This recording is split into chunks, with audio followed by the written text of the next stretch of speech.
Yamaha Flutes 200, 300, 400 series has similar key cup sizes. Therefore, the paddings have similar sizes. This is a 365S2. The current model is 361H. It has a sterling silver head joint, nickel silver body and foot, and Keyworks. There are 17 keys, therefore there are 17 paddings. Because B foot, if it's C foot, it's 16. From the smallest one, there are 3 of them, 12 millimeters in diameter. They are solid. They don't have center holes. 2 top trail keys and 1 C key. The thickness is 2.7 millimeters.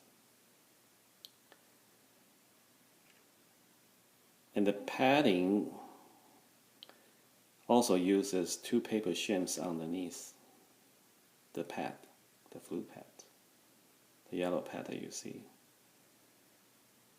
Onto the cup first, at the bottom of the key cup is 0.15 millimeter thickness paper shim, and on top is another paper shim of 0.05 millimeter in thickness.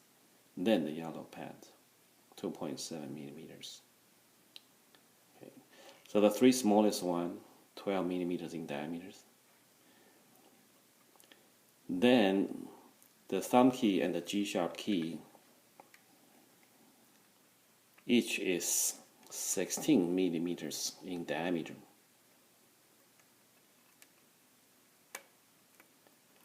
They have center number 1 screw in the center that requires a 4 millimeter hole to hold down the washer. The screw holds down the washer holds down the yellow pad. 2.7 millimeters as well, and 2 paper shim underneath the pad as well. And then next size up, there are 8 of these, the majority of the keys. Each is 18 millimeters in diameter. 3 of them are closed holes. 5 of them are open hole. The closed hole one has the number 1 screw in the middle, so they require a 4 millimeter hole. The open hole one has 9 millimeter hole. So the pads of the open hole key is not held down by washer and screw, but by a coupling ring. The coupling ring is pressed down to couple the cup, and that retains the yellow flute pads. In order to replace them, you have to have a proper tool with the right shape to pry the coupling ring off. And to press the ring back, you have to have a good proper tool to evenly press all around the ring down to the key cup and provide a correct pressure onto the yellow pad. Then you iron all the paddings after you put them onto the keys, and then you assemble the keys. These are talked about in other videos. And then the larger size is in the foot joint. The B foot joint have 4 cups. Each one is 19.5 millimeters in diameter. They are closed holes, so they have a center number 1 screw that requires a 4 millimeter hole each. So altogether there are 17 keys. C foot joint will require 16. a flute with C-foot joint, needs 16. One less in the foot joint. That's the last keys now here, the low B. And there are 4 adjustment screws. The adjustment screws are used to synchronize the closing of certain keys. Like you push this D key, and then the F sharp key is also closed at the same time. They need to be synchronized. Not too fast, not too slow, not too forward, not too backward. That is. So there's one here. That's the D key adjustment screw. So this, in other video, I talked about how to use the adjustment screws to adjust the key closing synchronized. Then you screw it down clockwise.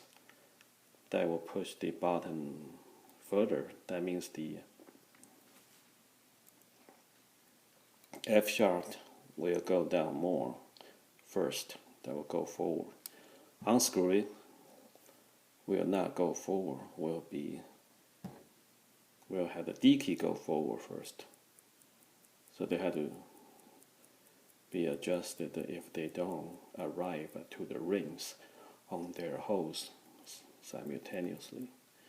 And for E key, there's also a synchronization adjustment screw that's underneath.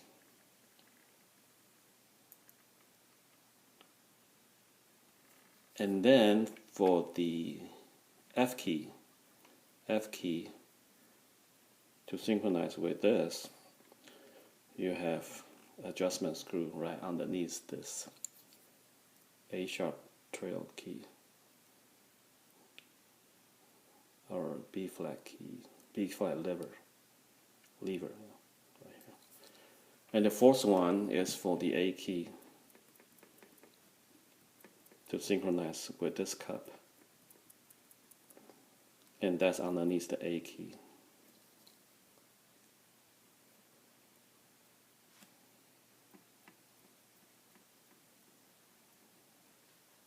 Where is it?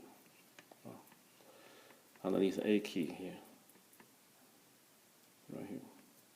So these 4 adjustment screws are for that.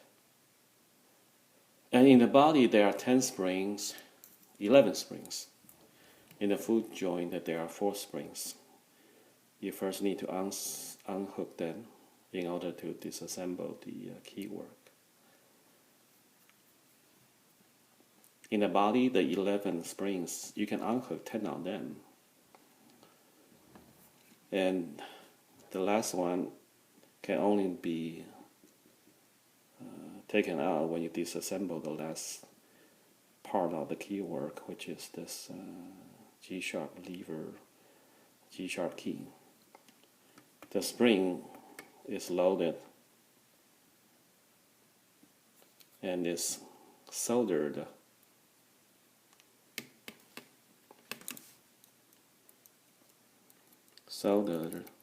against underneath of the lever, G sharp key lever. It's not detachable, and the tension is this end pushed against the bottom of the post, the rod post that's put there when it's assembled. So when you disassemble this rod to take out this G sharp key, is the screw on this end that will unscrew and withdraw the rod underneath. So the withdrawal is harder. You want to use a long nose plier to avoid your fingers from getting too close to other very sharp pointed springs. This will pop as the spring being unloaded as you withdraw the rod from underneath. So you gotta be careful with this. Use your finger to hold the rod in position when you withdraw the rod. When you put it back, this got to be put back first. And remember to place the spring back to its original tension position when you insert the rod. Otherwise, if the spring is not loaded like this. It's behind the post. And then the rest of the Keyworks put back. There's no way that you can adjust that. So you have to disassemble everything in order to reposition the spring and redo the assembly.